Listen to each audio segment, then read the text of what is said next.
as you are, or as you wanna be. Are you ready? Are you ready? Come now. Tired, broken, scared, or just in need. Ready or not, it's alright. Take your time, if nothing else, just come.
Praise for what he's gonna do next.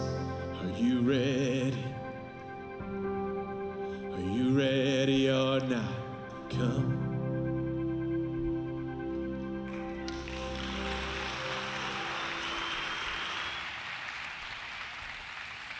All right, are you ready? Yes, are you ready? You're like, ready for what? Don't worry, it's coming. I don't know what you've walked in here today with, but today the subject is no matter what you've done, no matter what is part of your life that you think that may disqualify you, and Jesus is saying to you, come, I have something for you. No matter what mistakes you made, no matter what you have, I have something bigger for you. And so I think that first song's perfect. Come, ready or not? You may not even know that you're ready, but you're going to be ready by the end of this hour. So I'm grateful to meet you. My name is Danny. Welcome to everyone on stream. In fact, on the count of three, let's just say hi to everyone on computers here. 1, 2, 3. Hi, welcome. So glad you're here and glad you're here in the room. We have a few opportunities that we want to point you to. Two are a jump in, and one is a move out. That's what the language we use here. The first one is a move out. It means we're going to move out to our community and really love them well. And it has to do with some of the most precious cargo a community has, which is our students and our young people. I don't know if you know this, but literally within a mile or two of this campus, there are families and students that do not have enough resources to have school supplies. And we want to be part of filling up backpacks and really empowering our students. So what you can do is out in the lobby when you walked in, maybe you saw a bunch of trash cans out there, these silver kind of trash cans. Well, we want to fill those with supplies. You can go, you can look at that, see what is needed, whether it's notebooks or markers or whatever, and go and buy those and dump those here, and we will give those out. You can also go on our website, and you can actually donate if you'd like to do that. And then we're doing something special this weekend where you can go out there at the end of the service and actually write an encouraging note to all the staff workers and the teachers. How many teachers we have in this room? Thank you. Thank you. We're so grateful for you, and you have no idea the impact you're having. I know many of you feel like maybe you're not even seen, but you are seen, and we want to make sure you're seen. So we're going to write notes of encouragement to you. So that's our move out. I encourage you to do that. We have 2 jump-ins. The first one is this. It's these things you can show up to and really and connect with. And so one is called Leadership Gathering. I'd love you to be part of that. It's coming this Wednesday. We'd love you to be there. We really believe that every person is a leader. You have people around you that you're impacting, and we really do believe that you're leaders. Some of you may think you're not. Guess what you are? Even if you're leading yourself, which I think is the most important leadership we have, is self-leadership, you are leading. And so we like to impact and equip people for leadership. Steve Andrews and myself will be speaking. We're speaking about one word, unity. And sometimes you hear that word unity, and you're like, oh, unity, it's a flowery word. It's a soft word. No, unity is gritty, and it is core to what Jesus talked about his followers, and there's a real purpose to it. And so I'd love you to come back and hear that. Also, we're going to have the principal cellist of the DSO, Wei Yu, here with us, and his wife, Kuna Lee. They are some of the most remarkable musicians in the world, honestly. And Wei Yu comes here to our campus at Troy. Many times he'll sit right where the three of you are sitting. It's usually Wei Yu, then his cello, then his wife. So it's pretty good. But no, they are absolutely remarkable people, and so come back for that. It's going to be a great, great day together. The last one that I want to draw your attention to is volunteering, and I'm going to invite a couple guests up, John and Jerry Crawford, so make your way up here in a minute. We'll give them a hand. But if you walked in, you probably got this card. And so I would love all of you to take this card out. This is something that I heard years ago, this phrase, and I really love it. It says, the best way to find yourself is to lose yourself in service of others. The best way to find yourself is to lose yourself in service of others. So will you give the Crawfords a huge hand? So I do want this in your hand because I want you to look at all the volunteering options on here. I'll walk you through a couple of them, but I wanted to celebrate this particular couple. They are friends of Amy and I. They have been at this church, Kensington, for how long? Day one. You got to hold your mic up there. Day one. They've been here since day one. So that is almost 30 years you've been with our church, right. And you are so precious to us. You walked with us in our adoption. Whew. You are so precious. Amy and I are our family. You're precious and to us, you've too. loved us well. And you also have loved our children of this campus well. Right. So when we talk about precious cargo, they are our future, our children. And you guys have, both of you, volunteered and given your life for our children. So John, I want you to talk about the first time maybe you volunteered or why you even volunteered, because you've been in there almost the whole time. Well, I've been in the nursery for 25 years. With the 15 to 24 month kids, which are the precious kids in the world.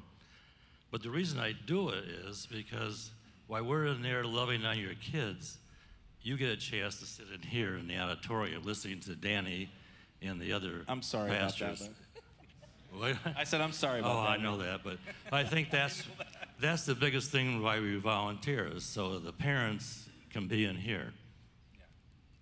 No, I think that's so beautiful. And 25 years of taking for our kids, so thank you for that. And Jerry, how long have you been you were part of our staff, and then also, obviously, so. Well, when Kensington started, there were, 200 people the first week, and then the next week 300, and the next week 400. And about week 3, Steve Andrews said, guess what? Our kids ministry is growing by leaps and bounds. We need volunteers. And I thought, I love kids. I'm going down there. I told John, I'll see you. I have to go down there. And that's where I've been since then.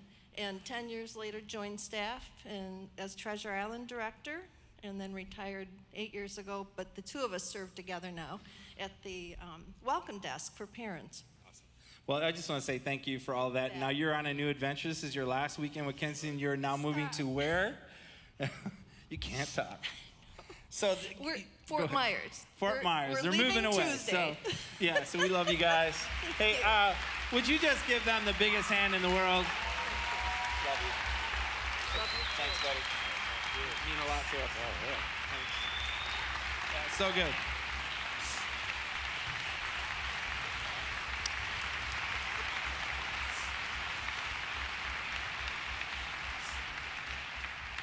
It's important to have those moments to realize that people were here from day one, and they have watched what God has done in this community, and it is God that does it in this community, and it is people like John and Jerry. I'm not kidding you. I get emotional because they loved our family so well. They've seen me at my worst and my best, and they've loved us, and they've mentored us, and they've loved our kids so well. And boy, they are precious gifts to this community, and I'm so grateful. And that is the opportunity we have. When we say you want to volunteer, it's not saying, hey, just come about. It's making an impact for the rest of your life in a community. 25 years of impact, 30 years of impact with that couple. So when you fill out this card, when you look at opportunities, that's what you're signing up for. Connection, pouring into people, changing people's lives, and being in community. I would just ask, when you leave today, go out in the lobby, check out all the tables. There's something for you. I just had a friend of mine that I invited about 1.5 years ago to start coming to this church. She's going through a real hard time in her life. And she showed up. She'd been here for 1.5 years, and today was the first time that she said, okay, I'm volunteering. And it's just been with a big smile on her face. So be part of that with us. Be part of this mission. Grateful. We are going to step into this last week of the Last One Pick series, and Andrew's going to talk about a person named Matthew. Before we do that, I'd love to stand up and just meet someone next to you.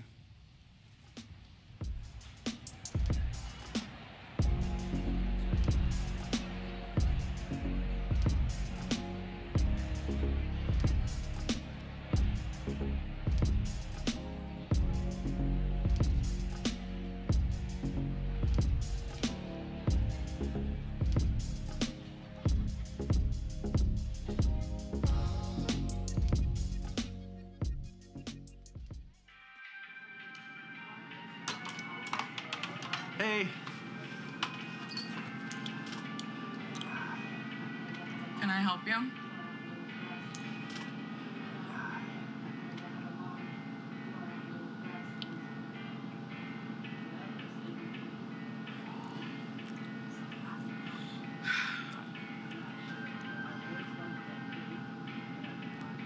Do you want something? I'll take that one.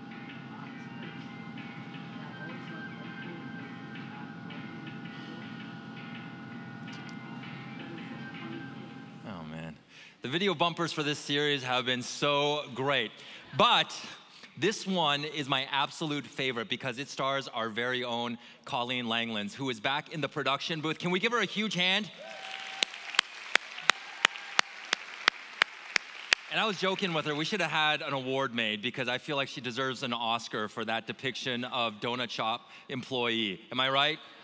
Absolutely, exactly. She's good. It's like her true self truly shown out. And that was awesome. But what we saw from that video is that regardless of whether you're a donut or whether you're a human being, no one wants to be the last one picked, which is the series that we've been in for the past 2 weeks and that we're gonna be wrapping up today. But let me ask you all another question. How many football fans do we have in the house today?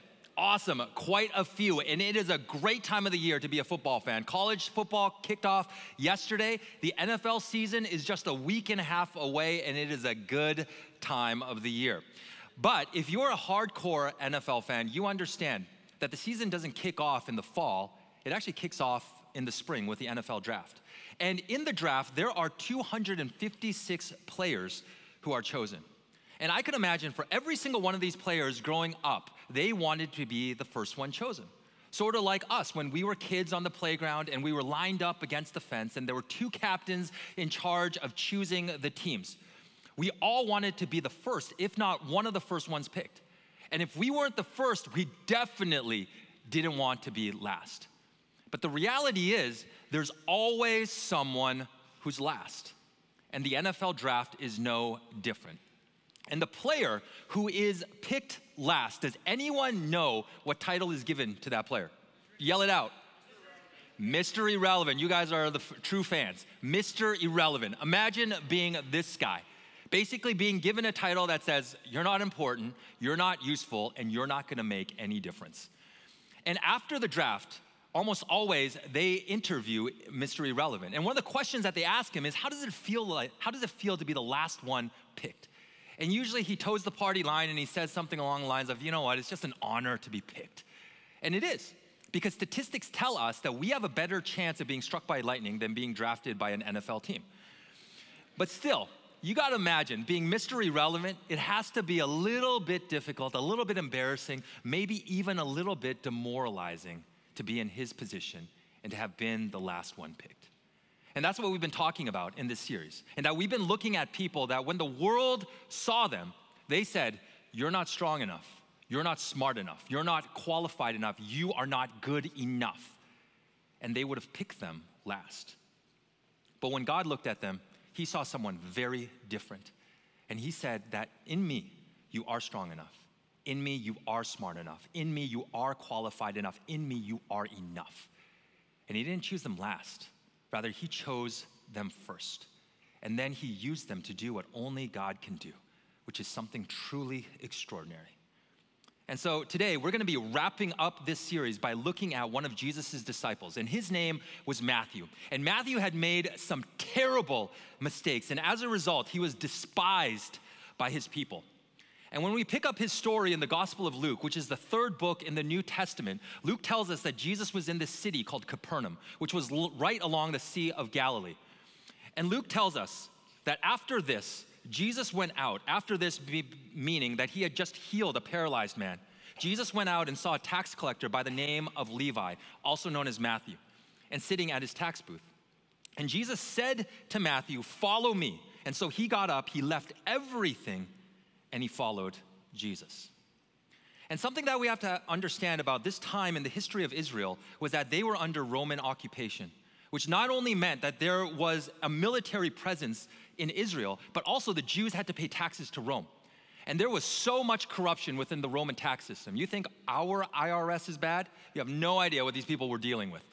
Because tax collectors could basically charge anything and could tax anything and everything, and oftentimes they did.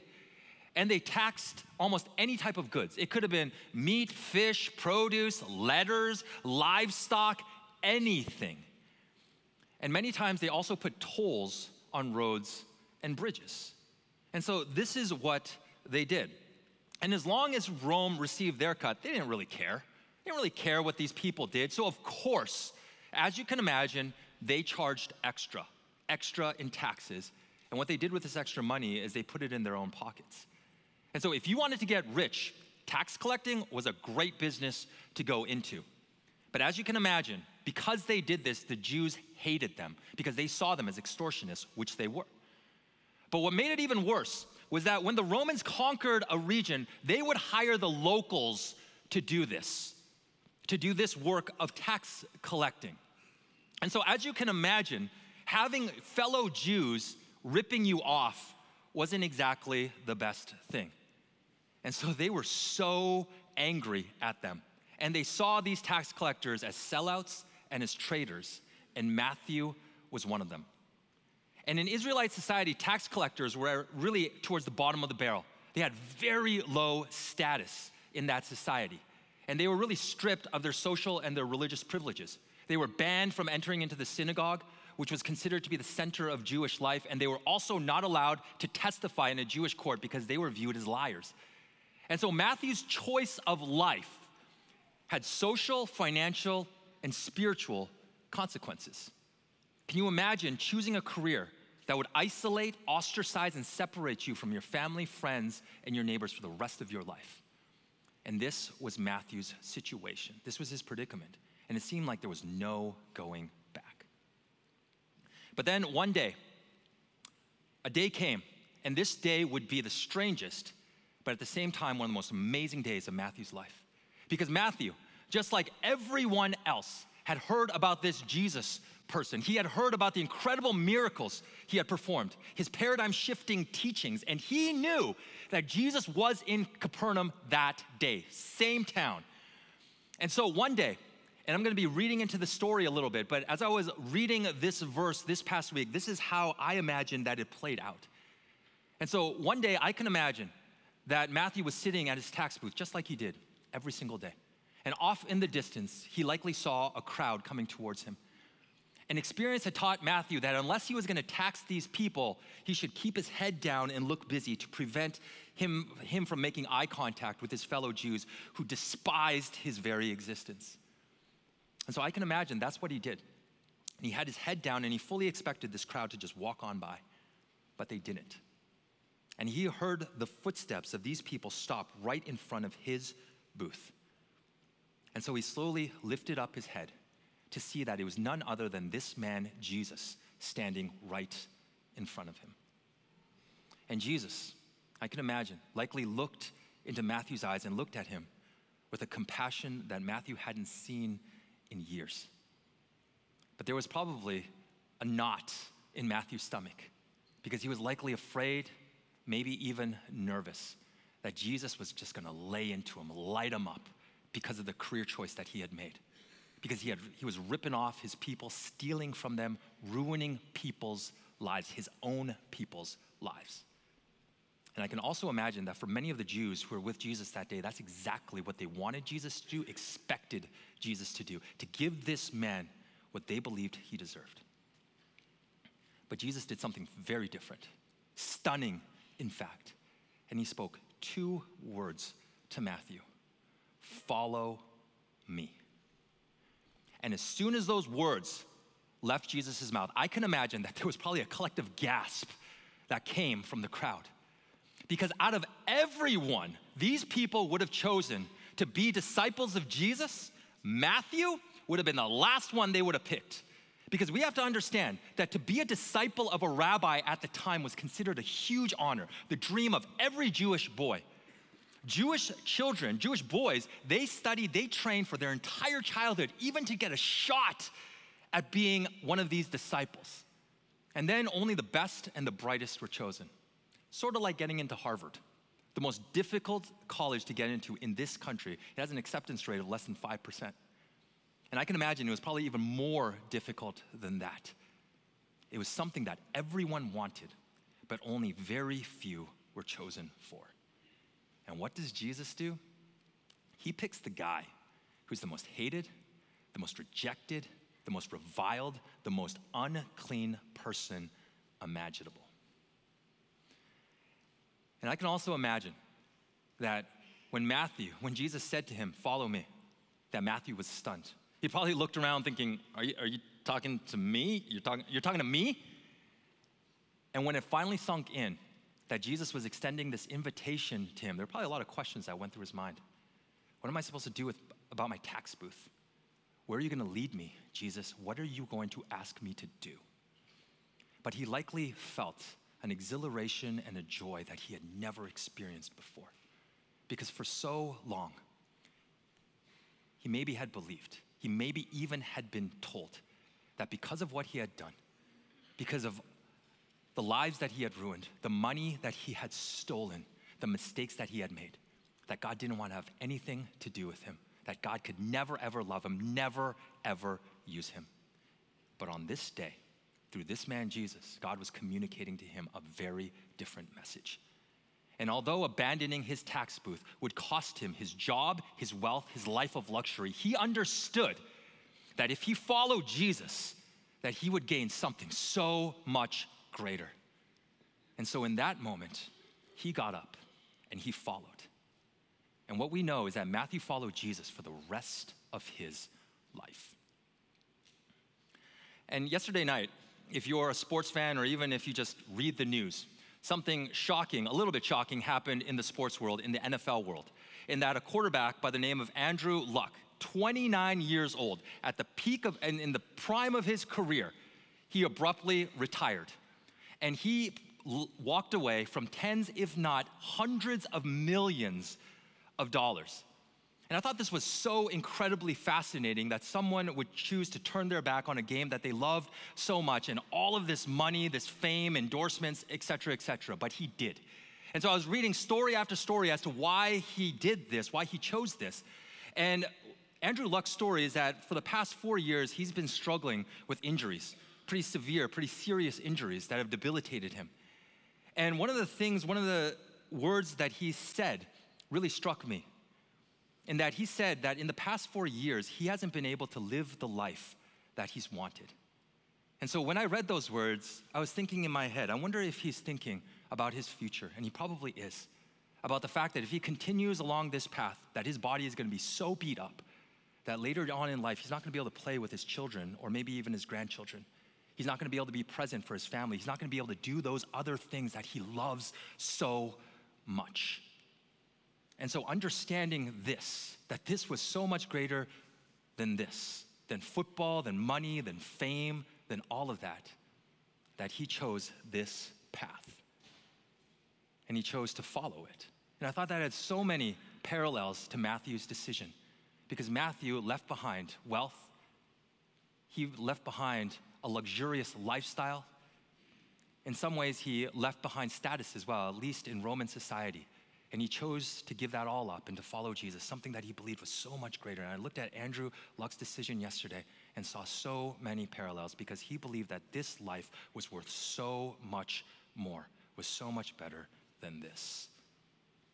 And so he chose to give it up and he chose to move in this direction, which is exactly what Matthew did. And something that we understand about Matthew is that as a tax collector, he developed some incredible skills. He was persuasive. He was multilingual. He was well-traveled, so he understood cultures other different cultures very well. And also, he was courageous, because as you can imagine, as a tax collector, he's ripping people off every single day. And so he has to look into people's eyes and have the courage to demand that they give him their hard-earned money, even though both of them knew that it was a total scam. And interestingly enough, these qualities were the same qualities that qualified him to be one of the greatest and most brilliant authors, to be a great and brilliant author. Because later on, what God did was that through the inspiration of the Holy Spirit, he used Matthew to write one of the Gospels in the New Testament, actually the first Gospel in the New Testament, the book of Matthew. And the purpose of this book was to persuade his fellow Jews that Jesus was in fact the Son of God, the Savior of the world, the Messiah that they had been waiting centuries for. So Matthew, an extortionist, a man who was completely reviled by his people, he wrote a gospel message to serve them. And all throughout history, God has used this book to change people's lives. And so what we see with Matthew's story is that God was able to take his mistakes and create his masterpiece in order to create his masterpiece. And that's exactly what God wants to do in your life and in mine as well. Those mistakes that we believe that he could never, ever use, those mistakes that we believe are the worst parts of who we are, the ugliest parts of who we are. When we give him our lives, and not just the good and the shiny parts, but also the bad and the ugly parts as well, which includes our mistakes, he is able to do something that is truly powerful and amazing, and that he is able to take our mistakes and create his masterpiece. And yesterday night, I was listening to a friend's podcast, and on this podcast, he was interviewing a man by the name of Kenneth Bay. And Kenneth Bay, if you remember, he was on the news a number of years ago. But he was a US citizen who was detained, imprisoned in North Korea for 735 days. And he was arrested on November of 2012, and it was a huge mistake. Not their mistake, but his mistake. Because what happened was that on the morning of November 2000, one of the mornings of November of 2012, he had woken up late. And so he was in a rush, and in his bag was a portable hard drive, which he knew that he could not take into North Korea because it was illegal, but he forgot it was there. And because he had to catch a bus from China to North Korea, he just grabbed everything and he got on that bus. And of course, they found it at the border. And so he was arrested, and then ultimately he was imprisoned to 15 years of hard labor in a North Korean labor camp. And he said the conditions were awful. I can't imagine it was like a hotel, but it was even worse than that from how it's terrible conditions.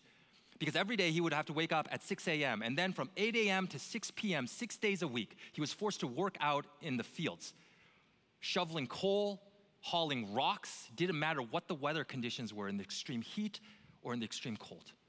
And he also said that in his room, he didn't have any screens for his windows, and so he was bitten all over. And he would kill more than 200 bugs a day just to simply survive and prevent them from biting him. He said he was so malnourished that in the first 3 months, he lost 50 pounds. And just goes on and on and on. But he said that about a year in, God began to shift his heart, began to shift his perspective. And he began to see himself not as a prisoner, but rather as a missionary, someone who had actually been sent with purpose. And then God began to shift his perspective about the guards, and that he no longer saw them as his oppressors or his captors, but rather as people who he had been sent to share the message of Jesus. And he said that when this perspective change started happening, some other amazing things started happening. Guards started coming to him and saying to him, "Pastor, can I speak with you?" And then they would share with him about their families and the issues that they were experiencing, the problems that they were experiencing in their marriage. They would ask him, "How should I parent my child?" Guards started asking him, "If I choose to believe in this Jesus person that you're telling me about, what do I receive?" And there was one interesting conversation that he had with a guard. And this guard said to him, "If your Jesus is real, then why are you still here?" To which Kenneth said to him, "What if Jesus has a different purpose?" And he said, "What if Jesus sent me here to tell you about him?" And that just blew that guard's mind, because he said, "Good point. Because prior to you being here, I had never heard about Jesus." And Kenneth Bay was released in November of 2014. And the very last question that my friend asked him, I thought was such an interesting question, in that he said that if you could go back to that fateful day in November of 2012, would you remove that hard drive from your bag? Would you prevent yourself from making that mistake? And he thought about it for a moment, and he said, "You know what? No one has ever asked me that question before." So he took a few more moments to think about it, and he said, "You know what? I wouldn't." Because then those guards would have never heard about the hope, the freedom, the life, the purpose that can be found in Jesus. And now he travels all around the world telling his story and inspiring people to pray for the more than 25 million North Koreans who have never, ever even heard about Jesus. And so he said, "No, I wouldn't. I would do it all over again." Because he understood that Jesus was able to use his mistake to create his masterpiece. And that's what he wants to do in your life and in mine as well. That's what he did in Matthew's life. And so going back to Matthew's story, what happened was that Matthew's basically given a second chance by Jesus. And so you would have thought that after being given the second chance, that Matthew would have just completely changed his friend group, changed the people that he hung out with, left that whole life behind and everyone who was in it. You would have thought that he would have started spending time with people who were like him, other disciples, people who were well respected in that culture. But that's not what he did, and that's not what Jesus led him to do. Because it says that then Levi held a great banquet for Jesus at his house, and a large crowd of tax collectors and others were eating with them. Matthew threw a huge party for Jesus, where Jesus wasn't a guest of the party, he was the guest of honor.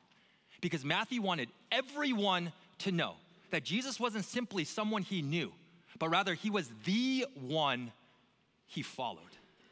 And just as his life had been completely changed by Jesus, he wanted everyone else to experience the same thing. But the religious leaders of the day, they heard what was going on. And so they showed up at this party and they said to Jesus' disciples, "Why do you eat and drink with tax collectors and sinners?" This is what they were saying. They were saying, why do you, and more importantly, why does your teacher, who's supposed to be holy and good and clean, why is he spending time with the scum, with the dregs of our society? Wasn't so much a question as it was an accusation. Because for the religious leaders of the day, they never would have been caught dead doing what Jesus was doing. Because what they believed was, what made them unclean, what made them impure, was spending time with people who weren't like them. People who weren't Jewish, people who didn't adhere to the same laws and traditions as they did. They believed that what made them impure didn't come from in here, but rather out here. From the people that they spent time with, the places that they went, and the things that they did. They believed it was like a disease that could be transmitted and caught. And so they actively encouraged people to do the same, to avoid certain people, to avoid going to certain places. But what's Jesus doing?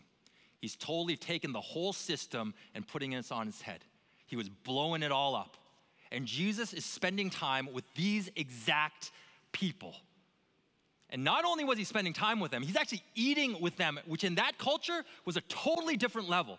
Because if you ate with someone, what you were communicating was, you were communicating a deeper unity, a deeper closeness. And you were also communicating that you accepted that other person. It's similar to our culture today. Because think about the people who we have lunch with. Think about the people who we invite over and into our homes to share a meal with. These are people that we want to get to know better. These are our friends. And when we're saying, hey, you know what, come, let's share a meal together. Come into my home. Let's do this. What we're saying is, we accept you to a certain degree. Very similar in that culture. And the religious leaders, they're just losing their minds. And so what Jesus does is that he knew exactly what they were thinking, and this is his response. It's not the healthy who need a doctor, but the sick. And then Jesus tells us, and he told them and he tells us the purpose as to why he came. I have not come to call the righteous, but sinners to repentance. And that Jesus didn't leave heaven and enter into human history so he could congratulate people like religious leaders, people who were so satisfied with themselves, people who thought they had it all together, people who thought they knew exactly who was in and who was out with God. And the thing is, it's not like Jesus wasn't interested in these religious leaders. He tried to help them. But their response to him was thanks, but no thanks. We got this. And so Jesus says, you know what? I didn't come for people who think they're healthy, people who think they're righteous, because you know what? These people don't want my help. They think they don't need my help. I came for people who know they're sick, people who know they're sinners, people who know they have made mistakes and not only hurt themselves, but hurt others. And they need something, or better yet, someone to come to help them, to come and to save them. And to these people, to us, Jesus said, come and follow me, and I will change your life.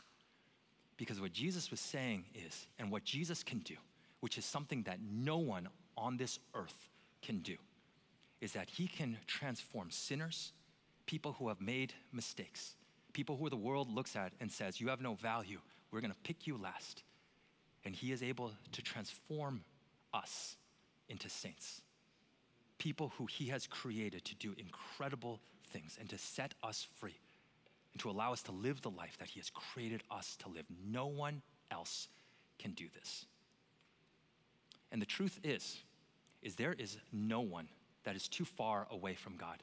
There's no mistake that we can make, nothing that we can do that can separate us from the love of Jesus. And the Apostle Paul says this so well. And I am convinced that nothing can ever separate us from God's love.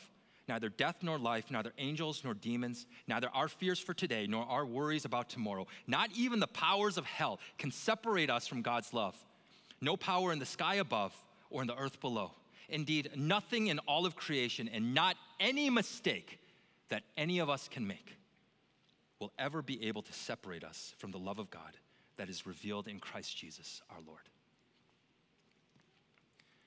And maybe for some of us who are here today, maybe for some of us who are watching via stream, when we talk about mistakes, if you're anything like me, you don't have to think hard about those mistakes that we've made in our lives, those mistakes that have hurt us and have hurt the people in our lives who we love the most.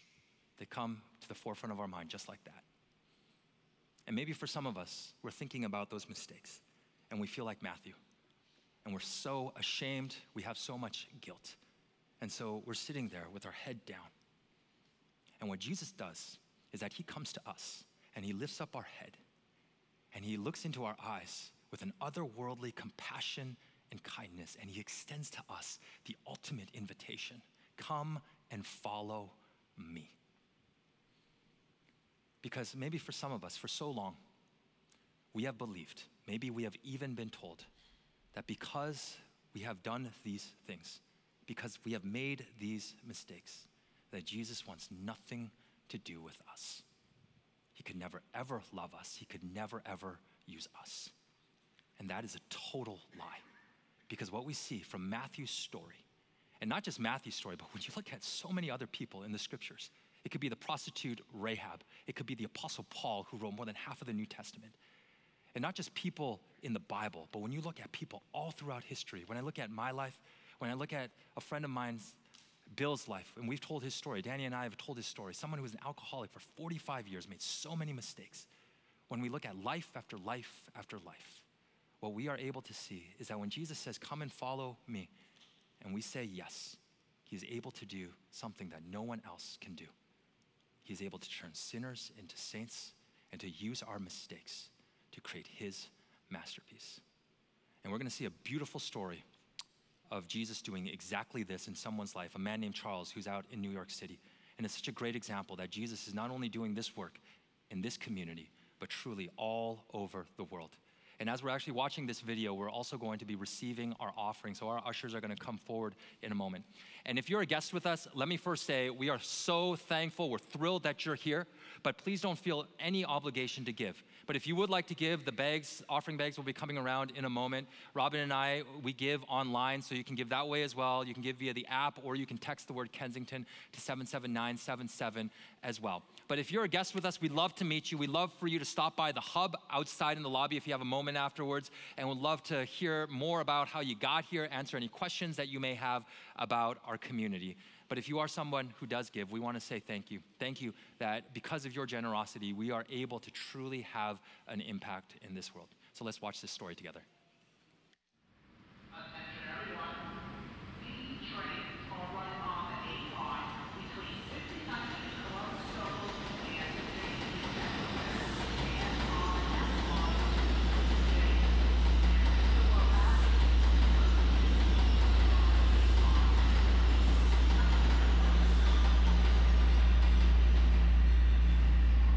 I can remember the first time I smoked crack.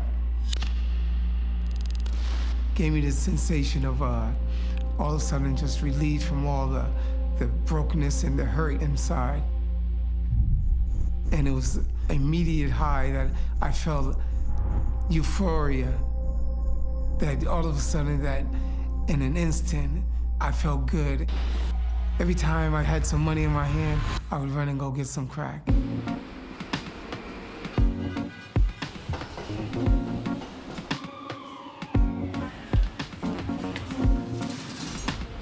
1998, I was in New York City. I started off with a job working part-time at UPS. And on Thursdays when I would get my money, I wouldn't even make it home. I would go by the crack dealer. And thinking I was gonna take a couple hits and go home, I stayed in until all my money was gone. And eventually, I started using all my money and not paying my bills. And that became the number one priority in my life. It was powerful, it started controlling my life. And I couldn't sustain any type of livelihood. I just quickly went down. Every so often I would call home for help. And my mother was always there trying to help me any way she could. So at that time, I didn't know it was such an enabler, but she, out of her kind heart, she would help me out with money. And I'd tell her I would do the best I can and pay my bills. But most of the time, I used all the money for using crack. And that just kept me getting deeper and deeper in my addiction. And I didn't care about how I looked, how I smelled.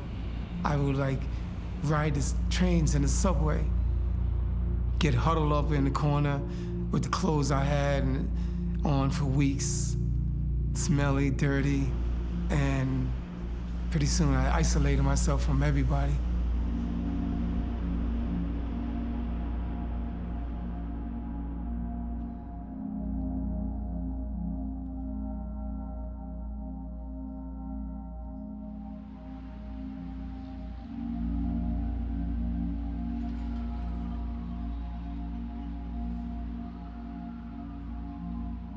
Well, one time I called home looking for help from my mother, for money, and my mother told me, Charles, don't call home anymore. And I never thought I'd ever hear that from my mother. My mother was a person that I always knew loved me. I was sure, without a doubt. And when she told me that, I just felt like I was just like worthless, and there was no hope, that there was no reason really to put for any effort in even trying to quit smoking crack. And a couple days after that, even when I was walking around the Port Authority, and I still had a crack pipe in my shoe, and by the grace of God, God released me from my addiction. And I don't know, I can't explain to this moment how it happened, but I know that I was released, and I knew what he was doing. And I started crying right then out of tears of joy, because I knew God felt my pain. He felt my pain, and I knew I was released. And I was right there in front of a lady who was passing out tracts for the homeless for Jesus. And I walked up to her and I said, I don't need to be here anymore. And she prayed for me. And she touched me on the shoulder and says, you love the Lord. And I left the Port Authority after that. And someone, like an angel, came around the corner and he said, no, go over there on the corner. People's over there, they're feeding. And you can get some hot soup and hot cocoa. And I went over there, and it was a relief bus. And that relief bus drove me to the rescue mission. And when I went to the rescue mission, I felt like I belonged. I walked in there, and it was like a godsend. It was a place where you go there, and you feel like people care about you. People love you. People take the time to see who you are. So at the mission, we don't really like to talk about homeless people because we believe they're people first. And homeless just happens to be a situation that they're in now. We believe that every single person is of great value and of dignity and worthy of love and respect, but they're often not treated that way as we see them on the street in New York City. They're more often viewed as a problem to be solved. But when you hear Charles' story, you realize all these years there was this amazing person that was left hidden and buried behind the addiction and the poverty and the homelessness and the despair. It's good to see you, man. Everything, how was your day? It was good. It was okay. Good. I recognized early on that there was a special opportunity for Charles to leverage, what all the years that were lost really could be leveraged for good, and he could take his life experience and the transformation that he was going through and use that to encourage other people to join him on that journey. And that's exactly what he's done. And when he finally finished the program and we gave him an internship for a while, and he went to school and began to study peer intervention and peer mediation and went through training and took classes. And so when the time was right, I created an opportunity for him to join the staff. And he really, in some respects, is like the face and the voice of the mission. He's the first person we want people to meet. He's the voice we want them to hear because he's genuine, he's full of hope, and he lifts people up. But let me tell you, when Jesus comes into your life, let me tell you, it turns all those things that I thought, like getting high, running the streets, it turns that all around, and it gives you life, that joy inside, that you don't need no drugs, that you don't need to run after the streets and what's telling you out there in the streets. It begins with the relationship with Jesus. I want everybody to begin a relationship with Jesus. Jesus says today, salvation today is at hand. Today it is. Not tomorrow, it's today. And I'm living proof right now. Now that I got my life back, I want to greet people who's on the streets now, help them make efforts to change their life. You'll be telling them testimony about how I overcame, because that's what Jesus does. He takes the broken and makes it whole. Just like you, I thought I was a loser, but you're not a loser. You're a winner. You're a winner. To be able to walk with them like people walk through my life and just give them the love that was given to me. I think that when you decide to link up with Jesus and hang out with God, he asks everything of you, and that everything is going to impact the lowest stratus of society, the poor, the marginalized, the forgotten. Jesus will give you abundant life and a wonderful life in Christ Jesus. And that began when I met somebody that knew Jesus, that really knew Jesus, and came into my life and invited me into their life.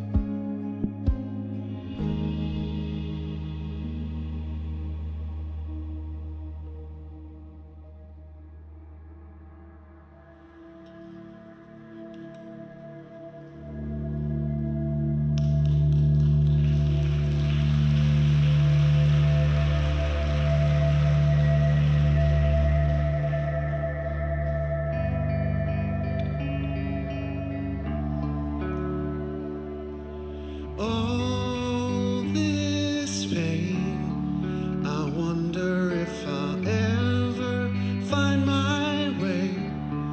I wonder if my life could really change at all.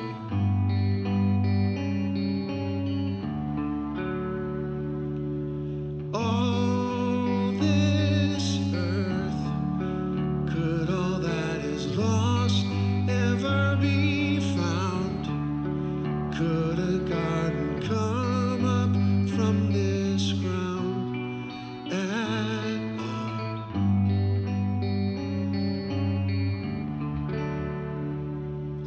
You make beautiful things. You make beautiful things out of dust. You make beautiful things. You make beautiful things out of us.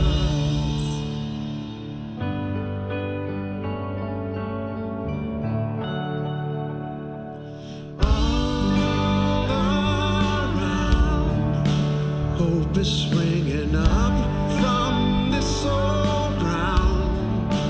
Out of chaos, life is being found in you.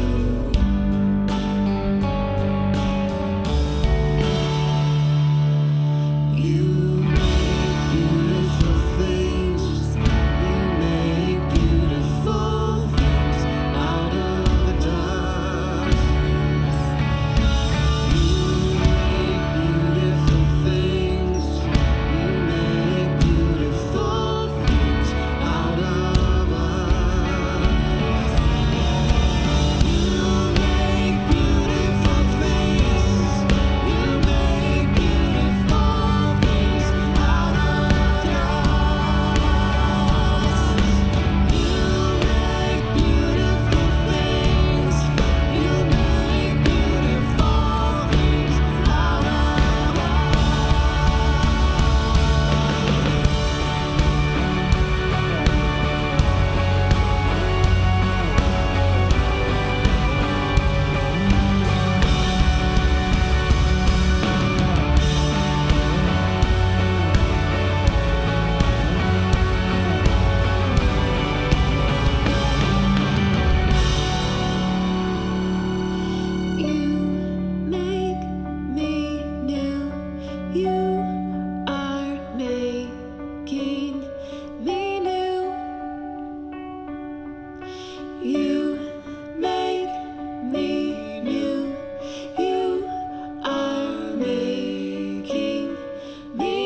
And I love the picture at the beginning with the broken pieces just all around, which represents our world, which represents our life.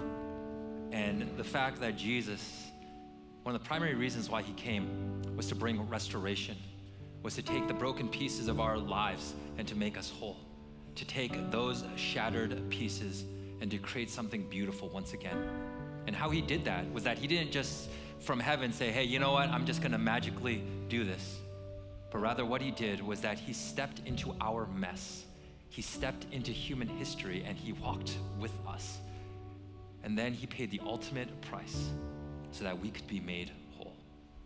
It's such a powerful, powerful picture of that, those pieces coming together.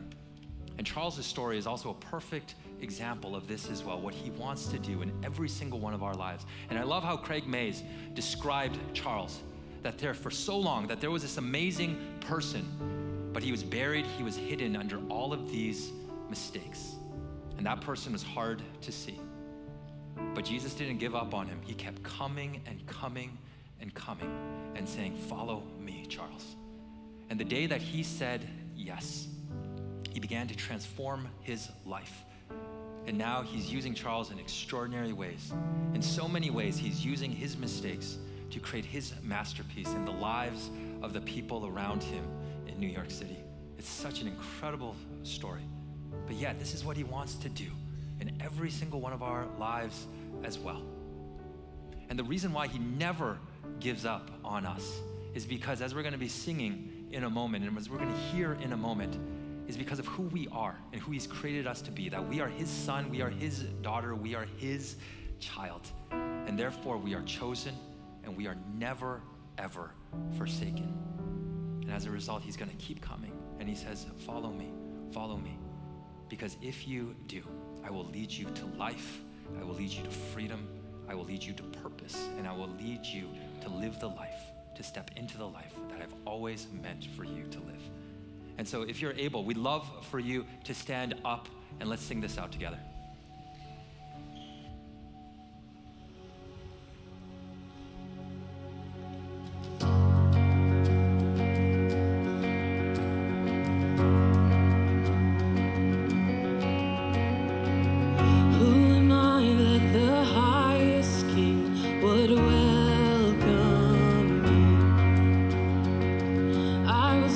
But he brought me and know his love for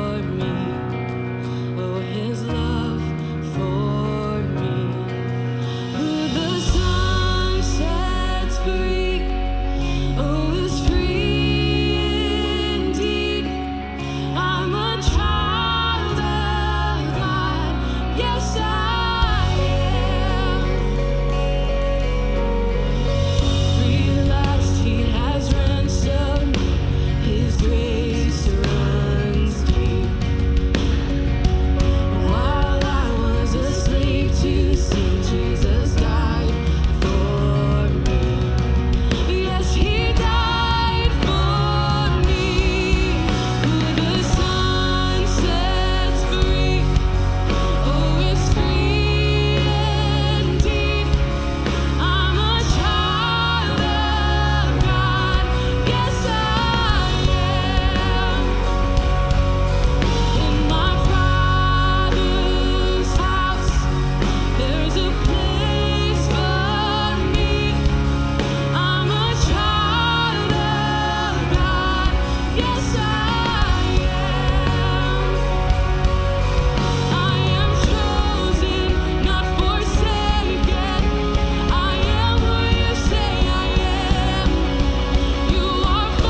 truth out with me this morning, that you're a child of God and you are chosen. He will never leave you. I am chosen. I am chosen, not forsaken. I am who you say I am. You are for me, not against me. I am who you say I am.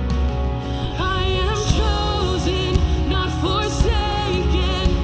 I am who you say I am. You are for me, not against me. I am who you say I am. I am chosen, not forsaken. I am who you say I am.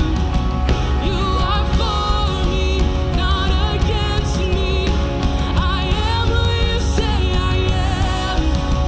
Oh, I am who you say I am. Yes, I am who you say I am. Who the Son sets free, oh, is free indeed. I'm a child of God. Yes, I am.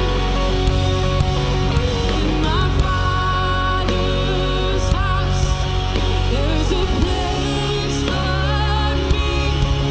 I'm a child of God. Yes, I am.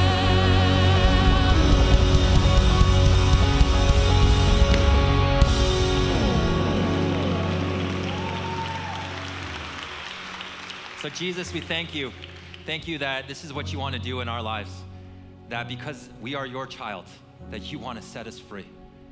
And the only way that we can experience true freedom is when we say yes to following you, which isn't always an easy thing to do. Many times it's a very difficult thing to do, giving our lives to you, not just the great parts, but also our mistakes as well.